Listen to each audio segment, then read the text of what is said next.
All right, so today we're diving into some Hindu mythology. Tales straight from the Brahma Purana, chapter 31. Right. Gods, kings, ancient stories, the works. We've got an excerpt from an audio reading, originally in Hindi, and we'll bring you the highlights in English. So what's really fascinating about this excerpt is that it takes place in Purushottama Kshetra, Okay. a sacred pilgrimage site. This place is steeped in belief.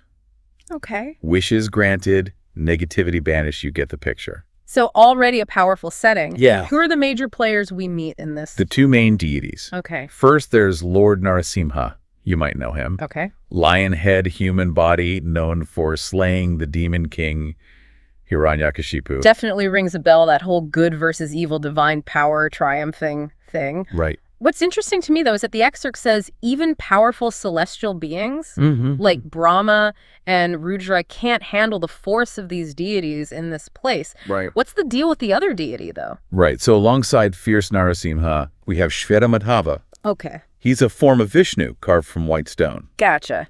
And his backstory is actually connected to a king named, you guessed it, Shveta. Okay. We'll get into that more later. Okay, so we've got this protective, kind of scary lion god and a mysterious white Vishnu statue, both radiating intense power in this super sacred location. Yes. But then it gets even more interesting because despite all that, Narasimha is supposed to be accessible to everyone no matter who they are. Yes. Why is that significant?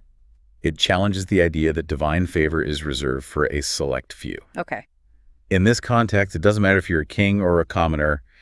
Everyone has the potential to connect with this powerful force. This idea is actually illustrated really well in a story about a sage's son who tragically dies. Oh, wow. The king, out of grief and in an effort to console the father, promises to bring the child back from death in 7 days. Oh, my God. Or he'll self-immolate.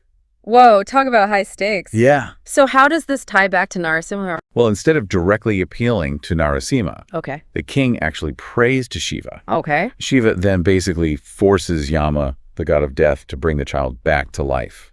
Okay, so in a way, the king's prayer to Shiva was successful. Yes. Because of that chain of command. Right. King asks Shiva. Shiva pulls rank on Yama Kid is revived. Right. But it's still showcasing that whole divine intervention is possible thing. Exactly. And the excerpt goes even further by outlining how ordinary people can actually appeal to Narasimha directly for liberation from sin. It even suggests specific rituals like fasting, chanting mantras, and making offerings to gain his favor. So it's almost like a how-to guide. Yeah. Not just stories about powerful beings, but a way for people to seek that help themselves. Yes. You mentioned a story about the king who installed the statue of Shveta Madhava. Yes. Let's dive into that a bit. Okay. Who was this King Shveta? King Shveta ruled during Satya Yuga. Okay. Often described as a golden age, when people lived for thousands of years. He was known for his just and righteous rule. But after years of leading a successful kingdom, he decided to embark on a journey of spiritual enlightenment. So he had everything you could want materially, but still felt like something was missing. Yeah. I can relate to that.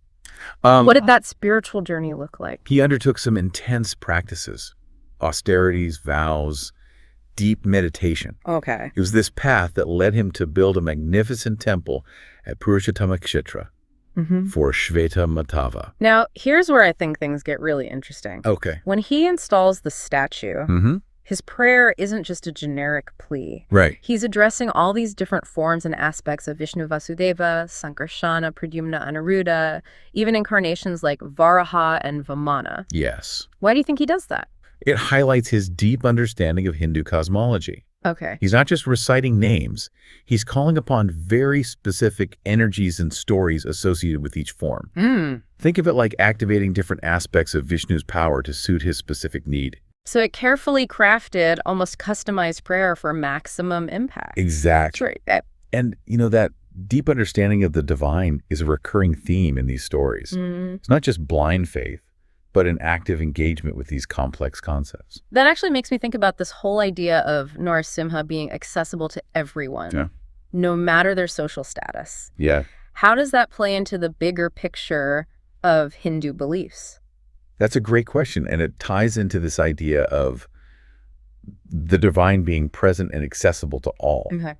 It challenges the notion that you need to be special or worthy to connect with these powerful forces. It's an empowering message that transcends social hierarchy. Yeah. Yeah. Okay, back to King Shveta and his fancy temple. Yeah. What happens after this super specific prayer? Does Vishnu just like show up? You bet he does. Picture this: Vishnu appears before the king, surrounded by all the other gods, decked out with his iconic weapons, his skin, a brilliant blue. Wow. It's a scene straight out of a mythological blockbuster. I bet. So what does the king ask for? Eternal youth, mountains of gold. He actually asks for something much more profound. Okay. He wants to reach Vaikuntha, the eternal abode of Vishnu. Gotcha. It's considered even higher than the realm of Brahma, the creator god himself. Wow. So not just any heaven, he's aiming for the VIP section. Right. And does Vishnu grant his wish? He does. No. He declares that King Shveta's fame will echo throughout the three worlds. Okay. Which in Hindu cosmology encompasses basically everything. Wow. As a final touch, Vishnu names the river near the temple Shveta Ganga. Okay. Meaning white Ganga, after the king. Okay. And get this, he declares that anyone who sprinkles its water on themselves will reach heaven. Okay, hold on. So we've got two intertwined stories here. Yeah. One about a king who brings a child back from death through his devotion. Right. And another about a king who achieves ultimate spiritual liberation. Yeah. Both involve divine intervention. Right. But they're approached in such different ways. That's what makes this excerpt so interesting. You know, it's not just a rehashing of the same idea. Right. It's exploring different facets of devotion, divine power, and the idea that liberation can be attained through different paths. You know what really strikes me is the contrast between these two kings. Yeah. One is desperate to save a life, right, while the other is seemingly ready to leave his behind. Right. I mean, King Shveta had it all, a prosperous kingdom, long life. Yeah. But he chooses to walk away from it all to reach Vaikuntha. It's interesting, isn't it? Why do you think he made that choice? That's a question that gets to the heart of Hindu philosophy. Okay. You see, the ultimate goal in Hinduism isn't earthly success or even a blissful afterlife. Okay. It's liberation moksha. Gotcha. Freedom from the cycle of birth, death, and rebirth. So even a paradise like Vaikuntha is just a pit stop on the journey? In a way, yes. Okay. Vaikuntha is described as a realm of unimaginable bliss, right, but it's still within the cycle of existence. Okay. True liberation means transcending all realms, merging with the ultimate reality, what's known as Brahman. Ah, okay. I think I'm starting to grasp this. Okay. But it's definitely making my brain stretch a little. Yeah. So by choosing Vaikuntha, King Shveta was essentially opting for the express lane on his spiritual journey. Right. Getting closer to that ultimate liberation. Precisely.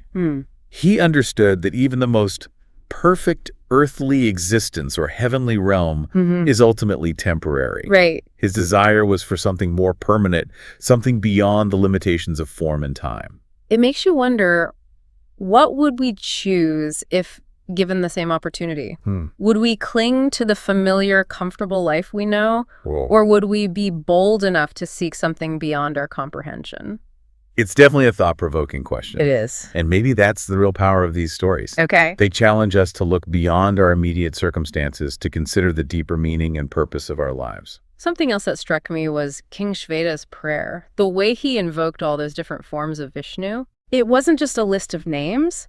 It felt more like he was tapping into specific qualities he desired. Yeah. Like protection wisdom, or even liberation itself. That's a great observation. Yeah. Remember, in Hindu cosmology, deities can manifest in countless forms, right, each with unique attributes and powers. Yeah. By invoking these specific forms, the king was essentially aligning himself with those qualities, almost like customizing his prayer for maximum impact. Yeah. It speaks to a deep understanding of the divine. Okay. And the ability to connect with it in a very intentional way. It's almost like building a spiritual toolkit. Yeah.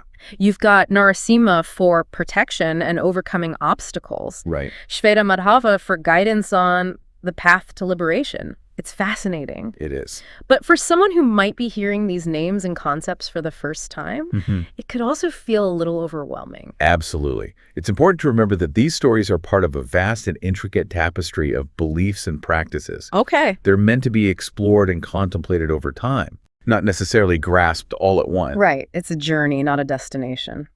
And speaking of journeys, yeah, we were talking about how King Shveta's story illustrates the idea that liberation is the ultimate goal in Hinduism. Right. But earlier, we were also discussing the idea of Narasimha being accessible to all people. Yes. Regardless of their social standing. Yeah. How do those two ideas connect? That's a really insightful observation. Great. I think they both point to a core message of inclusivity within Hindu philosophy. Okay.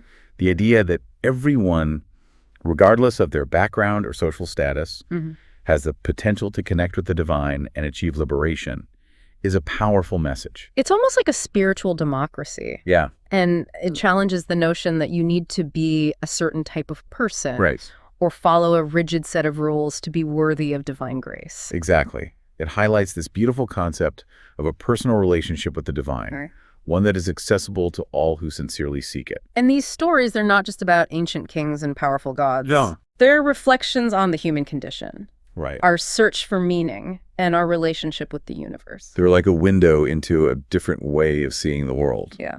A way of understanding our place in the grand scheme of things. But before we get too lost in the cosmos, there's one more thing I want to touch on. Okay.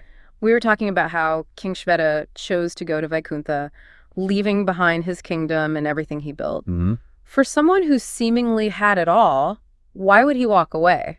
What's the takeaway there? It goes back to what we were saying about liberation being the ultimate goal in Hinduism. Right. Remember, moksha is about breaking free from the cycle of birth, death, and rebirth. Yeah. It's about transcending the limitations of earthly existence and achieving a state of pure bliss and unity with the divine. Okay, so even a perfect afterlife isn't the end goal. No. But it does make you think, if King Shveta could make that choice, Yeah. if he could let go of everything he knew for something more, does that mean we should be striving for that same level of detachment in our own lives? It's not necessarily about renouncing everything and becoming an ascetic. Right. It's more about recognizing that attachment to material possessions and worldly success can ultimately hinder our spiritual growth. It's about finding that balance between enjoying the good things in life and not letting them define us. Right, like that old saying, you can't take it with you. Yeah. But this idea of letting go, of striving for something beyond our immediate grasp, it's a powerful concept. It is. And it makes me think about why this particular story was included in the Brahma Purana. Right. What do you think the original audience would have taken away from this? Remember, these stories weren't just entertainment. Right. They were meant to teach moral and spiritual lessons, to provide guidance on how to live a righteous life. For the original audience, King Shveta's story would have served as a powerful reminder that true happiness and fulfillment lie not in worldly pursuits, but in seeking a deeper connection with the divine. It's almost like saying, don't get too caught up in the day-to-day and the material world. Keep your eye on the bigger picture, on the ultimate goal of liberation. Yeah. And for us today, even though we might not be kings or live in a time when people live for thousands of years, I think that message still resonates. I agree. We're all searching for meaning, for purpose, Yeah. for something that transcends the mundane. Exactly. And these stories offer us a glimpse into a different way of seeing the world. Right. Different set of values. They remind us that there's more to life than just accumulating wealth and power. So we've gone on quite a journey with this deep dive into the Brahma Purana. We have. We've encountered powerful deities, learned about ancient rituals, and even grappled with the concept of liberation. What do you think is the most important thing for our listener to take away from all of this? I think it's the idea that the divine is accessible to everyone. It's not some distant abstract concept. It's a living force that we can connect with through our actions, our thoughts and our intentions. Whether we're seeking protection, guidance, or ultimately liberation. These stories remind us that we have the power to reach out and connect with that divine spark within ourselves. It's about finding that connection, nurturing it, Yeah. and letting it guide us on our own unique journeys. Right. And you know what? Even if you don't subscribe to the specific beliefs of Hinduism, I think there's something universally relatable about that. I agree. We all have that yearning for something more, for something that transcends the everyday. Absolutely. And these stories, with their rich symbolism and timeless wisdom, offers a roadmap for that journey. They invite us to explore the depths of our own being, to connect with something greater than ourselves, and ultimately to discover the true meaning of liberation. So for you listening, If these tales from the Brahma Purana have piqued your curiosity, keep exploring. There's a whole world of Hindu mythology out there waiting to be discovered.